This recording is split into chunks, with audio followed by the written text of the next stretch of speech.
গল্পের শুরুতেই আমরা কেট নামের একজন ইংলিশ টিচারকে ক্লাসে পড়াতে দেখি। তখনই সে দেখে একটা বাচ্চা ক্লাসে বসে বসে লুকিয়ে লুকিয়ে কমিক বুক পড়ছে। এই জন্য কেট সবার সামনে ওই বাচ্চাটিকে ওই কমিকটা পড়তে বলে। এরপর বাচ্চাটা যখন ওই কমিকটা পড়তে শুরু করে তখন কেটেরও ওই কমিকের ওপর অনেক আগ্রহ চলে আসে। তখনই প্রিন্সিপাল এসে সবাইকে এইসব করতে দেখে ফেলে আর সে কেটকে তার অফিসে ডাকে। কেট অফিসে আসার পরে প্রিন্সিপাল তাকে ইনডাইরেক্টলি বলে, আমার মনে হয় তোমার এই চাকরিটা ছেড়ে দেওয়া উচিত। অন্যদিকে আমরা মেগান নামের একটি মেয়েকে দেখি। সে একজন সেলস গার্ল। সে একটা কোম্পানিতে কিছু কসমেটিক প্রোডাক্ট বিক্রি করতে এসেছে, কিন্তু ওই কোম্পানির লোকেদের মেগানের ওই কসমেটিক প্রোডাক্টগুলো পছন্দ হয় না। এই জন্য সে তার প্রোডাক্টগুলো বিক্রি করতে পারে না। এরপর যখন সে ওই কোম্পানি থেকে বাইরে বের হয় তখন সে দেখে একটা পুলিশের গাড়ি তার গাড়িটাকে টো করে পুলিশ স্টেশনে নিয়ে যাচ্ছে, কারণ সে তার গাড়িটা নো পার্কিং এরিয়াতে দাঁড় করিয়েছিল। এদিকে স্কুলের পরে কেট যখন বাড়িতে আসে তখন আমরা জানতে পারি কেট আর মেগান দুজন বেস্ট ফ্রেন্ড। তারা দুজন একসাথেই থাকে।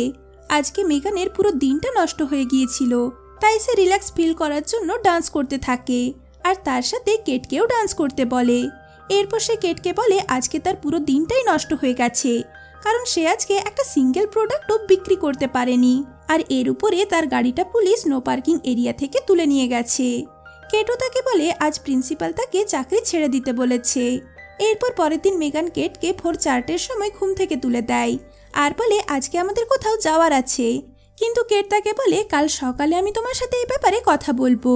তখন মেগান বলে তাদের ফ্লাইট আর মাত্র 3 ঘন্টা পরেই। আসলে কেট মেগানের সাথে যেতে চাইছিল না, কিন্তু মেগান আগে থেকেই কেটের টিকিট বুক করে রেখেছিল।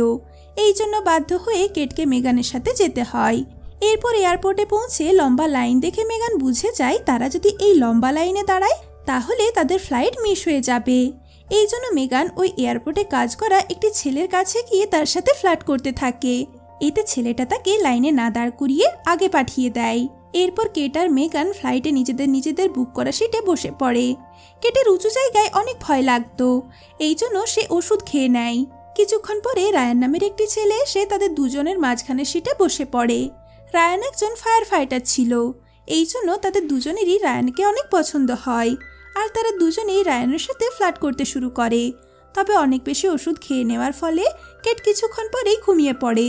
তখনই প্লেনের ক্যাপ্টেন অ্যানাউন্স করে ফ্লোরিডাতে তুফান আসার কারণে তাদের প্লেনটা সেন্ট লুইয়ে ল্যান্ড করবে।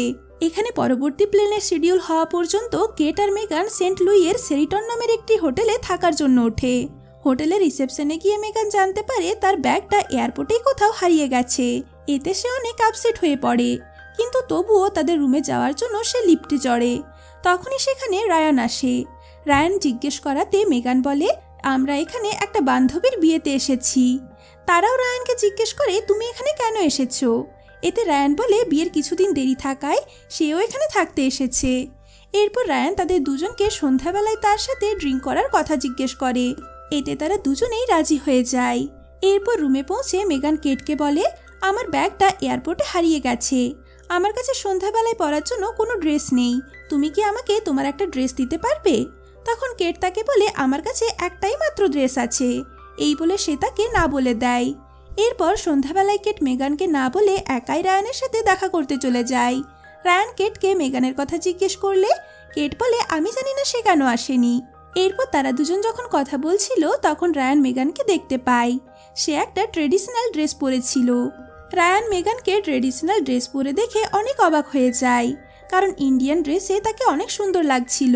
তখনই তারা খবরে দেখে ফ্লোরিডাতে তুফান আরও ভয়ঙ্কর হয়ে গেছে আর এই জন্যই তাদের ফ্লাইট আরও পিছিয়ে দেওয়া হয়েছে। এই নিউজটা শুনে রায়ান চিন্তায় পড়ে যায়। এটা দেখে কেট আর মেগান রায়ানকে রিল্যাক্স ফিল করানোর জন্য তার সামনে ডান্স করতে থাকে, কিন্তু নাচ করার সময় মেগান অনেক এক্সাইটেড হয়ে পড়েছিল। এর ফলে তার ড্রেসটা নিচে পড়ে যায়। এরপর তারা তিনজন তাদের হোটেলে ফিরে আসে। নিজেদের রুমে যাওয়ার সময় মেগান কেটের সাথে ঝগড়া করতে থাকে আর বলে তুমি একাই কেন রায়ানের সাথে দেখা করতে চলে গিয়েছিলে। আসলে তারা দুজনেই রায়ানকে পছন্দ করতে শুরু করেছিল। পরের দিন মেগান বলে আমাদের তিনজনকে এই হট এয়ার বেলুনে চাপা উচিত, কিন্তু কেটের যেহেতু উঁচুতে ভয় লাগতো এই জন্য সে চাপতে না করে দেয়। এটার সুযোগে মেগান বলে তাহলে আমাদের দুজনকেই এই হট এয়ার বেলুনে চাপা উচিত, কিন্তু কেট মেগানকে একা রায়ানের সাথে হট এয়ার বেলুনে চাপতে দিতে চাইছিল না। এই জন্য উঁচুতে ভয় লাগা সত্ত্বেও সে তাদের সাথে হট এয়ার বেলুনে চাপতে রাজি হয়ে যায়। বেলুনের ক্যাপ্টেন কিছুটা উঁচুতে ওঠার পরেই তাদেরকে বলে তারা 500 ফুট উঁচুতে উঠে গেছে। এটা শুনে কেট আরও বেশি ভয় পেয়ে যায়। কেটকে ভয় পেতে দেখে রায়ান তাকে শান্ত করার চেষ্টা করে। এরই মধ্যে মেগান শ্যাম্পেনের বোতলটা খুলে দেয়, আর ওই বোতলের ঢাকনাটা সোজা মাটিতে গিয়ে বেলুন ওড়ানো ক্যাপ্টেনের চোখে লেগে যায়। এর ফলে সে কিছুই দেখতে পায় না, যেহেতু ওই ক্যাপ্টেনের একটা চোখ আগে থেকেই অন্ধ ছিল।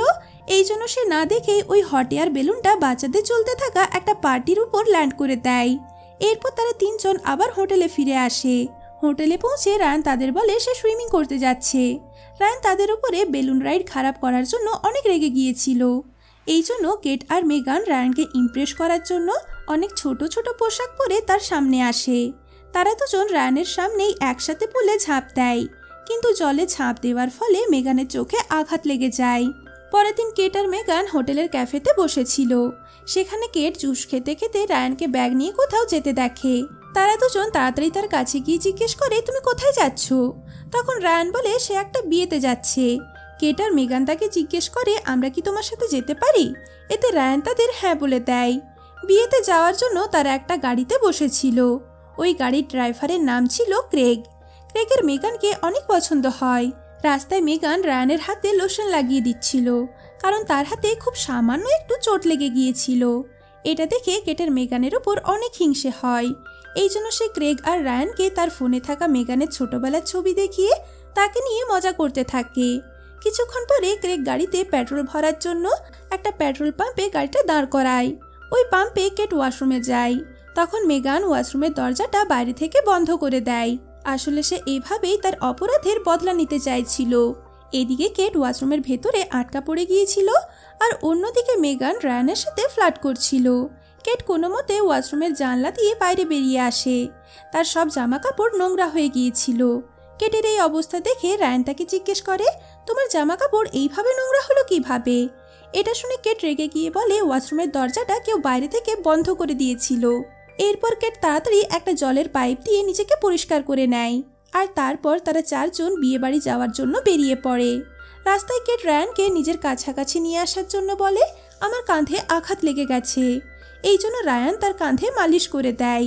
এটা দেখে মেগান প্রচণ্ড রেগে যায়, আর সে রাগে একটা ওয়াইনের বোতলে ঘুমের ওষুধ মিশিয়ে সেটা কেটকে খেতে দেয়। কিন্তু কেট সেটা খেতে না করে দেয়, কারণ সে জেনে গিয়েছিল এটা মেগানের কোনো একটা চাল। তখন ক্রেগ মেগানের হাত থেকে বোতলটা নিয়ে পুরো ওয়াইনটাই খেয়ে ফেলে। কিছুক্ষণ পরে কেট, মেগান আর রায়ান ঘুমিয়ে পড়ে। তবে ঘুমের ওষুধ খাওয়ার কারণে ক্রেগও গাড়ি চালাতে চালাতে ঘুমিয়ে পড়ে। এর ফলে কিছুটা দূরে গিয়ে তাদের গাড়িটার অ্যাক্সিডেন্ট হয়ে যায়। গাড়িটা অ্যাক্সিডেন্ট হওয়ার ফলে তাদের 4 জনকে রাত কাটানোর জন্য একটা হোটেলে থাকতে হয়। কেট যখন গাড়ি থেকে নামছিল তখন সে সেখানে পড়ে থাকা ওয়াইনের বোতলে ঘুমের ওষুধ দেখতে পায়। এই জন্য সে হোটেলে মেগানের থেকে একটা আলাদা রুম নেয়। মাঝরাত্রে কেট যখন হোটেলের ভেন্ডিং মেশিন থেকে কোল্ড ড্রিঙ্কস নেওয়ার জন্য আসে তখন সে সেখানে রায়ানকে দেখতে পায়। রায়ান কেটকে বলে আমি সবসময় মেগানের সাথে থাকার ফলে তোমার সাথে আলাদাভাবে কথা বলতেই পারছিলাম না। এটা বলে রায়ান কেটকে কিস করে দেয়, আর তারা রুমে গিয়ে ঘনিষ্ঠ হয়। অন্যদিকে মেগান লোকাল বারে বসে ড্রিঙ্ক করছিল। তখন ক্রেগ তার কাছে এসে বসে পড়ে। তারা দুজন কিছুক্ষণ কথা বলে। পরের দিন সকালে ব্রেকফাস্ট করার সময় মেগান কেটকে বলে আমাদের একটা ছেলের জন্য অর্থাৎ রায়ানের জন্য আমাদের বন্ধুত্বটা নষ্ট করা উচিত নয়। কথায় কথায় সে কেটকে এটাও বলে দেয় কাল রাত্রে সে রায়ানের সাথে ঘনিষ্ঠ হয়েছে। এটা শুনে কেট অবাক হয়ে বলে কাল রাত্রে রায়ান আমার সাথেও ঘনিষ্ঠ হয়েছিল। এই কথাটা শুনে তারা দুজনেই দুজনের উপর প্রচণ্ড রেগে যায়, আর এই ব্যাপারটা এত দূর গড়িয়ে যায় যে তারা দুজন মারপিট করতে শুরু করে দেয়। এই মারামারিতে তাদের দুজনের উপর একটা আলমারি পড়ে যায়। তখনই সেখান থেকে ক্রেগ বেরিয়ে যাচ্ছিল। সে তাদের উপর থেকে আলমারিটা তুলে দেয়। কেট আর মেগান এই হোটেলের অনেক ক্ষতি করে দিয়েছিল। এই জন্য হোটেলের মালিক সেখানে পুলিশ ডেকে আনে। ক্রেগ পুলিশকে বলে রায়ান নামের একটি ছেলে সঠিক সময়ে বিয়ে বাড়িতে পৌঁছানোর জন্য তার গাড়িটা নিয়ে গেছে। এরপর ক্রেগ যখন গুগলে রায়ানের প্রোফাইল চেক করে তখন সে জানতে পারে যে বিয়ে বাড়িতে তার যাওয়ার কথা ছিল সেই বিয়েটা আর কারণ না, বরং তার নিজেরই বিয়ে ছিল। এটা শুনে কেট আর মেগান প্রচণ্ড রেগে যায়, কারণ রায়ান তাদের দুজনকেই ঠকিয়েছে। তারা দুজন রায়ানকে শিক্ষা দেওয়ার জন্য তার বিয়ে ভাঙার প্ল্যান করে। এরপর কেট আর মেগান ট্যাক্সি নিয়ে খুব তাড়াতাড়ি ওই হোটেলে পৌঁছে যায় যেখানে রায়ানের বিয়ে হচ্ছিল, কিন্তু সেখানে পৌঁছে তারা জানতে পারে তারা এখানে আসতে দেরি করে ফেলেছে, কারণ রায়ানের আগেই বিয়ে হয়ে গেছে। তখনই হঠাৎ করে সেখানে তারা রায়ানকে দেখতে পায়। তাদের দেখে রায়ান সেখান থেকে পালানোর চেষ্টা করে, কিন্তু তারা রায়ানকে ধরে ফেলে। তারা রায়ানকে জিজ্ঞেস করে সে কেন তাদের অসুবিধার সুযোগ নিল। এতে রায়ান তাদের বলে এতে তার কোনো ভুল ছিল না, কারণ প্রথম থেকেই তারা দুজন তার সাথে ফ্লার্ট করছিল। সে তাদের কাছে অনুরোধ করে বলে দয়া করে আমার বিবাহিত জীবনটা নষ্ট করে দিও না। তখনই সেখানে রায়ানের স্ত্রী চলে আসে। কেট আর মেগান দেখে রায়ানের স্ত্রী খুবই কঠোর। রায়ান তার সামনে ভেজা বিড়ালের মতো থাকে। রায়ানের এই অবস্থা দেখে কেট আর মেগান অনেক খুশি হয়, কারণ এর থেকে বড় শাস্তি রায়ানের জন্য আর কিছুই হতে পারে না। এরপর মেগান আর কেট এয়ারপোর্টের উদ্দেশ্যে বেরিয়ে পড়ে। এয়ারপোর্টে পৌঁছে তারা জানতে পারে তাদের ফ্লাইট 4 ঘন্টা দেরি আছে। এই জন্য মেগান ক্রেগের সঙ্গে দেখা করার জন্য তার দোকানে যায়। সেখানে সে ক্রেগের সঙ্গে কিছুক্ষণ কথা বলে, আর তারপর সেখান থেকে যাওয়ার সময় সে ক্রেগকে কিস করে। এরপর সে এয়ারপোর্টে গিয়ে কেটকে বলে আমাদের হয়তো আর একসাথে থাকা উচিত নয়। কেটও তাকে বলে আমারও মনে হয় তুমি ঠিক বলেছ। এরপর ফিরে এসে কেট স্কুলে গিয়ে প্রিন্সিপালকে বলে সে চাকরিটা ছাড়বে না। এটা শুনে প্রিন্সিপাল খুশি হয়ে বলে তুমি ভলিবল টিমের কোচ খুব ভালোভাবে হতে পারবে। এতে কেট অনেক খুশি হয়। অন্যদিকে মেগান ক্রেগকে বিয়ে করে নেয়। আর এখানেই এই মুভির কাহিনীটা শেষ হয়ে যায়।